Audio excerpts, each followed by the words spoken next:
They tried to break me. I turned them into memories. Nothing says date night like your wife starring on Amateur Hour with another man while you're fixing a carburetor at midnight. The FaceTime call came through on Maya's old iPad, the one she thought she'd hidden in the garage. I'd been elbow deep in my Mustang's engine when the chime echoed off the concrete walls. The screen lit up with Trevor Hale's smug face, all perfect teeth and gym-sculpted jaw. "Hey, beautiful," he purred to someone off camera. "Show me what you learned in that yoga class." That's when Maya stepped into frame, wearing nothing but the diamond necklace I'd bought her for our 15th anniversary. The same necklace she'd claimed was too flashy when I'd given it to her last month. I wiped my greasy hands on a rag and hit the screen record button. Evidence is the new currency in modern marriage, and I was about to get rich. "God, Trevor, what if Jason sees this?" Maya giggled, doing things I hadn't seen her do since our honeymoon. "Relax, babe. Your husband's probably passed out on the couch with a beer gut and ESPN highlights. Besides, real men don't snoop through their wives' devices." Wrong on both counts, pretty boy. I watched for another 5 minutes, my hands steady despite the rage building in my chest. Maya performed like she was auditioning for something, and Trevor directed her with the confidence of a man who'd never been punched in the face by a former Army Ranger. When they finished their little show, I saved the video to 3 different cloud accounts and made 2 backup copies on encrypted drives. Then I walked back to my Mustang and continued working on the engine, whistling softly. Tomorrow was going to be interesting. Maya came home at 2 a.m., claiming she'd been at Clara's house, discussing girl stuff. Clara Reyes, her best friend and former employee of mine, until I'd fired her for embezzling petty cash 3 years ago. Funny how that detail suddenly seemed relevant. I pretended to be asleep when Maya slipped into bed, reeking of cheap cologne and guilt. She'd showered somewhere else, but she couldn't wash off the scent of betrayal. The next morning, I made coffee and pancakes like nothing had happened. Maya sat at our kitchen table, scrolling through her phone with the same fingers that had been all over Trevor 12 hours earlier. "Sleep well?" I asked, setting down her favorite mug. "Like a baby," she lied, not looking up. Claire and I talked until almost midnight about her divorce proceedings. Fascinating. Pass the syrup. Our daughter Alex bounced into the kitchen, 17 years old and convinced she knew everything about everything. She had Maya's dark hair and my stubborn streak, a combination that made her dangerous at breakfast conversations. "Dad, can I borrow $50 for the movies tonight?" "Ask your mother. She's the one with the high-paying job." Maya shot me a look over her coffee cup. "Jason's just bitter because I make more money than him." "I'm not bitter about your success, honey. I'm proud of how hard you work. All those late nights at the office, weekend conferences, evening training sessions." I let the words hang in the air like smoke. Alex grabbed the money from Maya's purse and headed for the door. "You two are weird. Most couples fight about normal stuff." If only she knew. After Alex left for school and Maya departed for her law firm, I opened her laptop. She'd never changed the password from our anniversary date, which struck me as either sentimental or stupid, probably both. Her email was a goldmine of infidelity, lunch dates disguised as client meetings, weekend getaways labeled as legal conferences, a paper trail of lies stretching back 4 months, each one more elaborate than the last. But the real treasure was in her calendar app. Every Tuesday and Thursday, personal training with Trevor, bring workout gear. Last Thursday's entry included a note, "Remember the new toys from that shop downtown." I screenshot everything, organized it into folders, and uploaded it all to a secure server. Then I did something that would have made my old Army intelligence buddies proud. I installed a keylogger on her laptop and cloned her phone to mine. Knowledge is power, and I was about to become very powerful indeed. Trevor Hale lived in Sunset Gardens, which was neither sunset-themed nor garden-adjacent. It was a collection of beige apartment buildings surrounding a kidney-shaped pool that hadn't been cleaned since the Clinton administration. I'd spent 3 days learning his routine: Tuesday and Thursday afternoons with Maya, Monday nights at O'Malley's bar playing pool, Wednesday evenings at the community college teaching a cryptocurrency investment class to suckers who thought Bitcoin was still the future. Friday afternoon, I knocked on his door wearing my old Army dress uniform and carrying a prop tool I'd bought at a costume shop.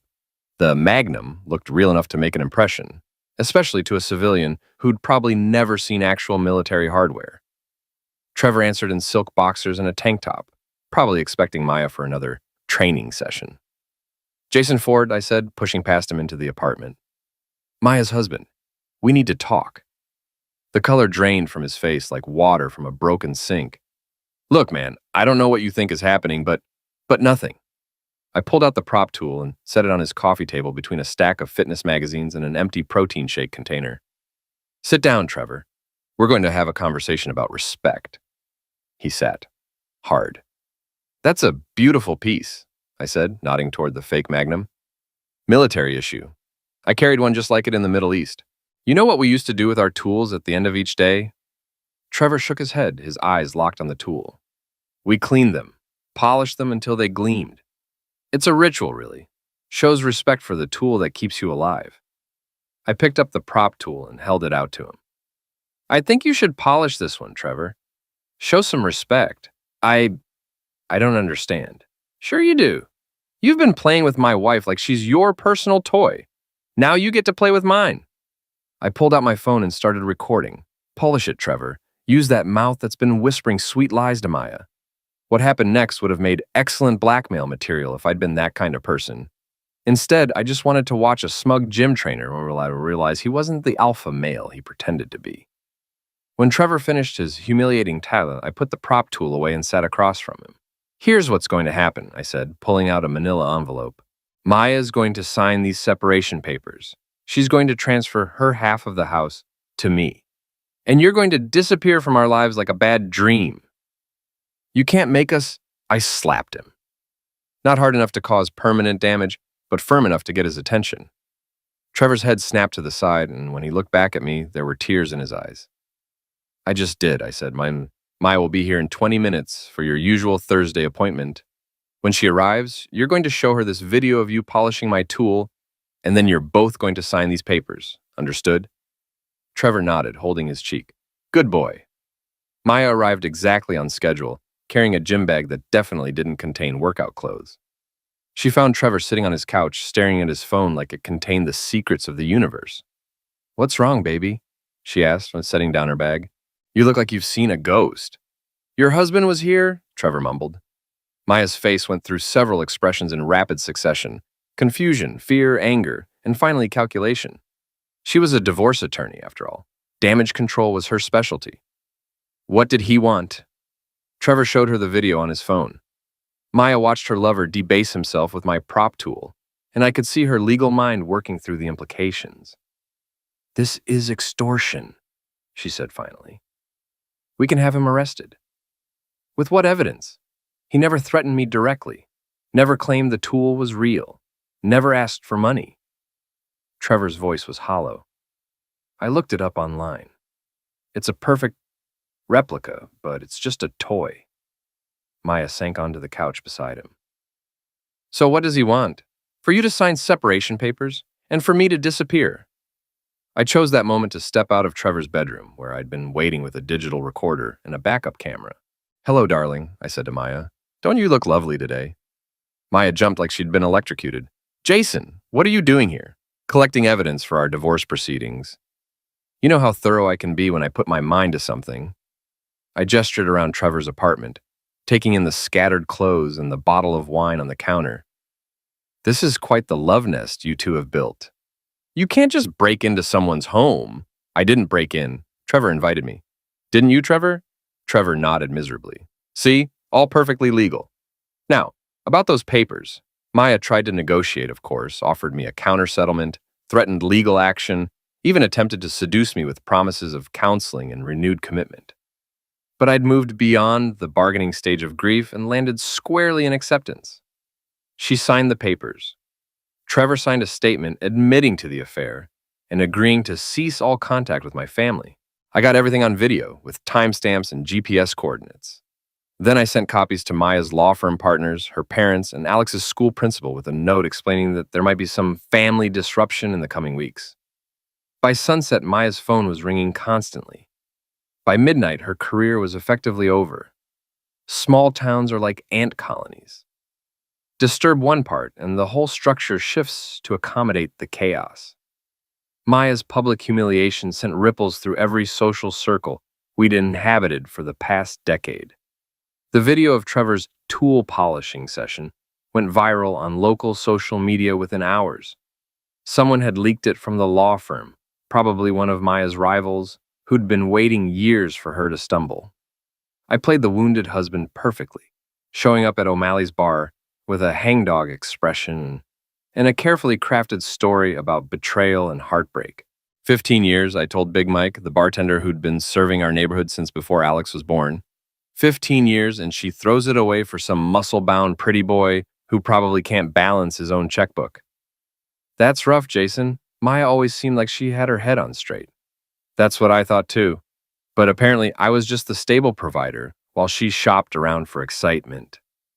I nursed my beer and stared at the television screen showing a baseball game neither of us cared about. The worst part is finding out from a video call. She didn't even have the decency to tell me face to face. Word spread like wildfire. By the weekend, I couldn't buy my own drinks at O'Malley's. Everyone wanted to hear the story directly from the source, and I obliged them with just enough detail to keep them interested without seeming vindictive. Maya, meanwhile, was persona non grata everywhere she'd once been welcome. The country club revoked her membership. Her yoga instructor asked her to find a new studio. Even the grocery store clerks treated her with barely concealed disgust. Alex took her mother's side initially, which I'd expected. Teenage girls always think they understand love better than their parents. Mom made a mistake, she announced over dinner on Sunday. But that doesn't mean you have to destroy her entire life. I didn't destroy anything, sweetheart. I just revealed what was already there. Your mother made her choices. You're being vindictive and cruel. I'm being honest. There's a difference. Our younger daughter, Lily, was 12 and still believed in fairy tale endings. She kept asking when Mommy was coming home, not understanding that some stories don't have happy conclusions. Daddy, are you and Mommy getting divorced like Emma's parents? Probably, baby girl, but that doesn't change how much we both love you. Will I have to choose sides like Emma did? No, you'll always be my daughter, no matter what happens between your mother and me. Maya was staying at Claire's house, which struck me as poetic justice. The woman who'd helped orchestrate my humiliation was now harboring the consequences. Clara Reyes had always been a problem. Even when she'd worked for my security consulting business, she'd been ambitious beyond her abilities and resentful of anyone who achieved what she couldn't. I'd fired her for stealing petty cash, but the real issue had been her attitude. Clara believed the world owed her something, and she'd never forgiven me for failing to deliver on her expectations. Now she was Maya's closest confidant, offering comfort and advice during the most vulnerable period of my wife's life. It was like watching a spider comfort a fly. I decided to dig deeper into Clara's involvement in Maya's affair. Using my old security contacts, I ran background checks, financial analyses, and digital forensics on both women. What I found was illuminating. Clara had been feeding Maya advice about extramarital affairs for months, recommending Trevor specifically after meeting him at her gym. She'd helped Maya create fake alibis, provided cover stories for their meetings, and even loaned her money to buy lingerie and toys for their encounters. But the most interesting discovery was Clara's own relationship with Trevor. Bank records showed she'd been paying him for personal training sessions since last summer, months before Maya had even met him. Clara hadn't just enabled my wife's affair, she'd orchestrated it. The question was why? What did Clara gain from destroying my marriage? The answer came from an unexpected source, my old army buddy, Detective Harlan Walsh, who worked for the local police department. You asked me to run a background check on Clara Reyes, he said over coffee at a diner downtown. Interesting woman. Did you know she filed a lawsuit against you 3 years ago? What? No, she never served me with papers. Because her lawyer advised her to drop it. Wrongful termination, inappropriate conduct, hostile work environment, the whole package. But when her attorney looked at the evidence, he told her she didn't have a case. Inappropriate conduct? I barely spoke to her except about work. That's what her own evidence showed. Emails, text messages, witness statements. Nothing remotely inappropriate. But here's the interesting part. She kept paying the lawyer for months afterward, asking him to find new angles of attack. She wanted revenge. Looks that way. And now she's got it, doesn't she? Your marriage is over, and your reputation is damaged, and your wife is completely dependent on her for emotional support. I sat back in the booth, processing this information.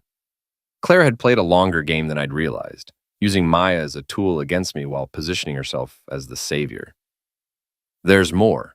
Harlan continued. I did some digging into her finances. Clara's been living beyond her means for years. Credit card debt, late mortgage payments, the works. But suddenly, 3 months ago, she paid off everything, clean slate. Where did the money come from? That's the million-dollar question. No new job, no inheritance, no lottery winnings. Just a sudden influx of cash that solved all her problems. I thought about Maya's recent business trips and legal conferences. My wife made good money, but not enough to bankroll someone else's debt relief. Unless she'd been skimming from client accounts. Maya's law firm, Hartwell and Associates, specialized in high-asset divorce cases. Rich people splitting up expensive lives, with lawyers taking their percentage of the misery. Maya had access to client trust accounts, escrow funds, and settlement money. Hundreds of thousands of dollars flowed through her hands every month, most of it belonging to people too distracted by their own drama to monitor every transaction. I spent a week building a case against her, using my security background to trace financial patterns and digital footprints. Maya had been careful, but not careful enough to fool someone who'd investigated insurgent funding networks in the Middle East. The embezzlement had started small, a few $100s here and there, always from accounts with large balances and distracted owners. But as her affair with Trevor intensified, so did her theft. Expensive dinners, hotel rooms, gifts, and eventually Clara's debt relief. Maya had stolen nearly $50,000 over 4 months, funneling it through a complex web of cash withdrawals, prepaid credit cards, and cryptocurrency exchanges. I compiled everything into a comprehensive report, complete with bank records, transaction logs, and photographic evidence. Then I made copies and prepared to deliver them to the appropriate authorities. But first, I wanted to confront Clara directly. I found her at the gym where she'd first introduced Maya to Trevor. She was on a treadmill, running nowhere at a steady pace, sweat beading on her forehead as she stared at a muted television screen. "Hello, Clara." She nearly fell off the machine. "Jason, you scared me." "Sorry about that. Can we talk?" Clara stepped off the treadmill and grabbed a towel. She was trying to look casual, but I could see the tension in her shoulders. "If this is about Maya, I don't think we should. It's about you, actually, and your interesting financial situation." The color drained from her face. "I don't know what you mean." "Sure you do. $50,000 in stolen money, funneled through my wife's client accounts to pay off your debts. That's federal fraud, Clara. Prison time." She sat down heavily on a nearby bench. "You can't prove anything." I pulled out my phone and showed her a photo of a bank deposit slip with her signature. "Actually, I can prove everything." Maya kept meticulous records, probably without realizing she was documenting her own crimes. "What do you want?" "The truth. Why did you do this to my family?" Clara stared at the floor for a long moment. When she looked up, her eyes were filled with tears and rage. "You destroyed my life," she said quietly. "I had a good job, a steady income, a future. Then you fired me over $200 in petty cash. You were stealing from me. I was broke. My husband had left, my car was repossessed, I was facing eviction. I took money I planned to pay back, and you destroyed me for it. So you decided to destroy my marriage in return. I decided to show Maya who you really are, a controlling, vindictive man who ruins people's lives over minor mistakes." I sat down beside her on the bench. "And Trevor? Was he part of your plan from the beginning?" Clara nodded. "I hired him to seduce Maya, paid him $5,000 to pursue her, make her feel desired and appreciated. I thought she'd have a simple affair, you'd find out, and you'd divorce quietly. But it got complicated. Maya fell in love with him, really in love. She started talking about leaving you, building a new life, starting fresh. She needed money for that, and I helped her get it by stealing from her clients, by giving her the freedom to choose her own happiness." I stood up and looked down at Clara. She seemed smaller now, diminished by her own confession. "You didn't give her freedom," I said. "You gave her a noose, and now we're all going to hang." I rented a lakeside house, an hour outside of town. A secluded property with no neighbors and excellent cell phone reception. The kind of place where people could have loud conversations without worrying about eavesdroppers. Then I sent carefully worded invitations to Maya, Trevor, Clara, and Alex. A family intervention to discuss our future and resolve our differences like adults. Maya was suspicious, of course, but she was also desperate. Her career was over, her reputation was ruined, and her legal troubles were just beginning. She needed a way out, and I was offering what looked like a negotiation. Trevor came because Clara told him to. He'd become completely dependent on her guidance since our encounter at his apartment, following her instructions like a trained dog. Alex came because I asked her to, and despite everything, she still respected me enough to honor my requests. Clara came because she knew I had evidence that could send her to prison, and she wanted to find a way to neutralize the threat. They arrived separately on Saturday afternoon, each carrying their own agenda and expectations. I met them at the door with cold drinks and a warm smile. "Thank you all for coming," I said, leading them into the main room. "I know this situation has been difficult for everyone, but I think we can find a solution that works for all of us." The room was spacious and comfortable, with large windows overlooking the lake and hidden cameras recording everything from multiple angles. I'd learned the value of documentation during my military service, and I wasn't about to have this conversation without proof of what was said. Maya sat on the couch beside Alex, trying to project maternal authority despite her obvious nervousness. Trevor chose a chair near the door, probably planning his escape route. Clara positioned herself where she could see everyone, the puppet master maintaining visual control of her players.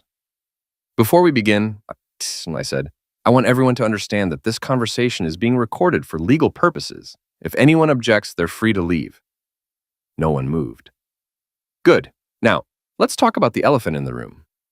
Maya, you've been having an affair with Trevor for 4 months. Clara, you've been enabling and encouraging that affair as part of a revenge scheme against me. And all of you have been lying to Alex about what's really happening in our family." Alex looked confused. "What revenge scheme?" I pulled out a folder of documents and spread them across the coffee table: bank records, email printouts, photographs, and witness statements. "Clara hired Trevor to seduce your mother," I explained. "She paid him $5,000 to destroy our marriage because she blamed me for her financial problems." "That's not true," Clara protested. "It's all documented. Trevor, do you want to tell Alex how much Clara paid you, or should I?" Trevor stared at the floor. $5,000. But it wasn't like that. I really cared about Maya. You cared about the money, I corrected. And when that ran out, Maya started stealing from her clients to keep financing your relationship. Maya shot to her feet. "I never stole anything." I handed Alex a bank statement showing a $10,000 withdrawal from a client trust account. "This is from the Henderson divorce case. Mrs. Henderson's settlement money, withdrawn by your mother and deposited into a cryptocurrency account." Alex studied the document, her face growing pale. "Mom, is this real?" Maya sat back down heavily. "It's complicated, sweetheart. I was going to pay it back." "With what money? Your law license is suspended, your bank accounts are frozen, and your boyfriend here can't afford his own rent." Trevor finally looked up. "Maya, you told me that money was yours. I was protecting you. I didn't want you to worry about finances. You were committing felonies," I said. "Federal crimes that carry prison sentences. All of you were accessories to fraud, embezzlement, and conspiracy." The room fell silent, except for the sound of Alex crying softly. "But here's the good news," I continued.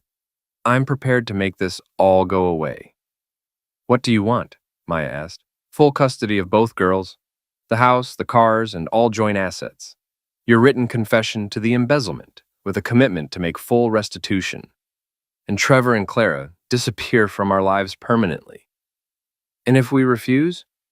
I picked up my phone and showed them a draft email addressed to the FBI's Financial Crimes Division. "Then I send this report to federal investigators, along with all the supporting evidence. Maya goes to prison for 5 to 10 years. Clara gets charged as an accessory. Trevor probably walks, but his reputation is destroyed forever." "You're blackmailing us," Clara said. "I'm offering you a choice, prison or exile. Take your pick." Alex wiped her eyes and looked at me with an expression I'd never seen before. "Dad, this is really messed up." "Yes, it is. But I didn't create this mess, sweetheart. I'm just cleaning it up." Trevor stood up suddenly. "I can't do this anymore. Maya, I'm sorry, but I never signed up for federal crimes. I just wanted to make some easy money." "Sit down, Trevor," Clara commanded. "No, I'm done taking orders from you." He turned to me. "What do you want me to sign?" I handed him a pre-written statement admitting to his role in the conspiracy and agreeing to cease all contact with my family. Trevor read it quickly and signed without hesitation. There, he said. I'm out. Maya, I'm sorry it ended this way, but I can't go to prison for you. Maya stared at him in shock. You're abandoning me? I'm saving myself. Just like you've been doing this whole time. Trevor walked toward the door, then stopped and looked back at me. For what it's worth, Jason, your wife never loved me. She was just using me to hurt you. We all were. After he left, the dynamic in the room shifted. Clara had lost her primary ally. Maya had lost her lover, and Alex was seeing her mother's true character for the first time. Mom, Alex said quietly, did you really steal money from your clients? Maya tried to explain, to justify, to minimize, but the evidence was overwhelming, and Alex was smart enough to understand the implications.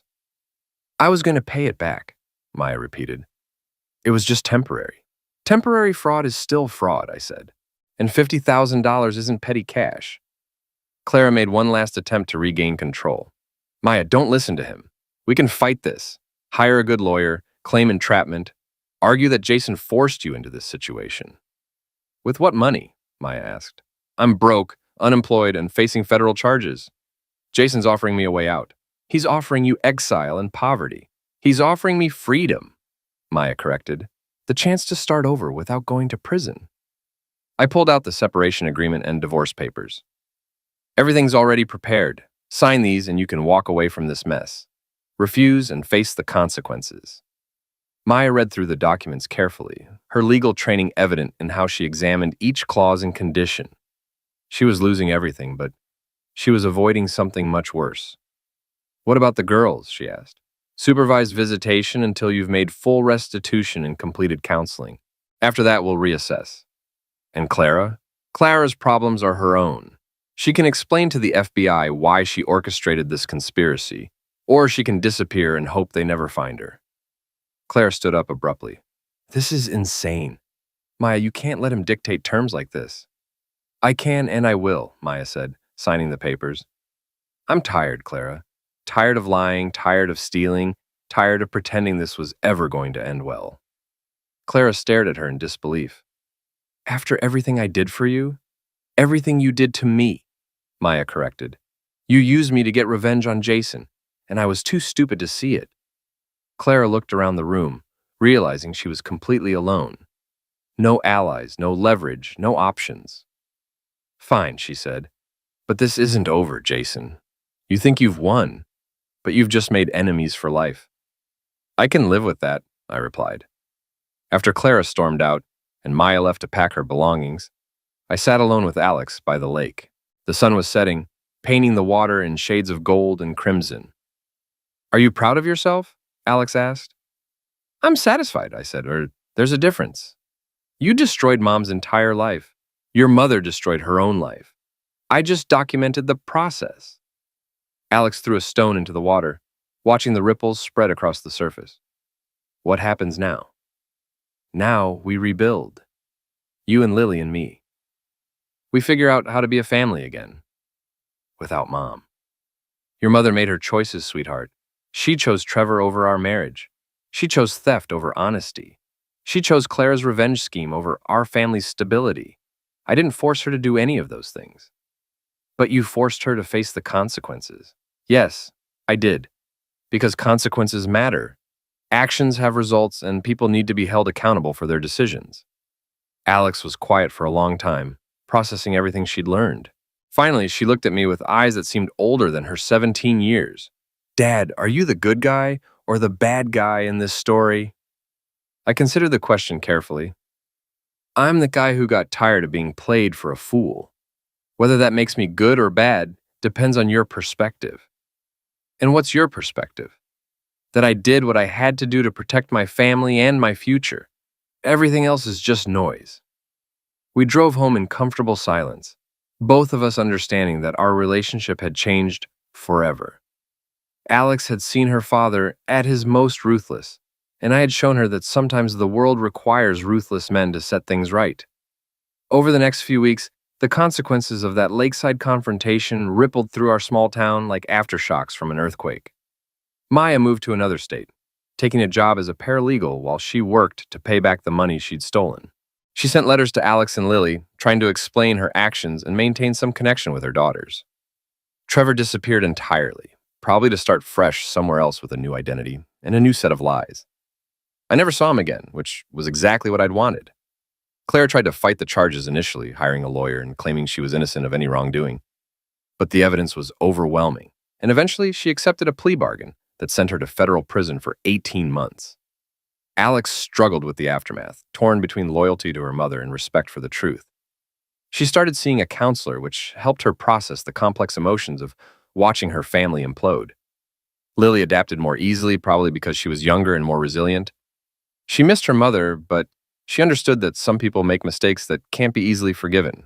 As for me, I returned to my security consulting business with a reputation for thoroughness and discretion. Word spread about how I'd handled my personal crisis, and clients began seeking me out specifically because they knew I could uncover hidden truths and protect their interests. I never remarried, never even dated seriously. I'd learned that trust, once broken, is nearly impossible to rebuild, and I wasn't interested in taking that risk again. But I was content. My daughters were safe, my finances were secure, and my enemies had been neutralized. I'd played a long game against people who thought they were smarter than me, and I'd won decisively. Sometimes, late at night, I would sit in my garage working on the Mustang and think about that first FaceTime call. The moment when my old life ended and my new one began. The moment when I stopped being a victim and started being something else entirely. Maya had called me vindictive and cruel. Claire had called me controlling and dangerous. Trevor had called me psychotic and obsessed. They were probably right on all counts, but they were also defeated, exiled, and forgotten, while I was home with my daughters, building a future on the ruins of their schemes. In the end, that's all that mattered. Not whether I was the hero or the villain of the story, but whether I was the one left standing when the dust settled. And I was.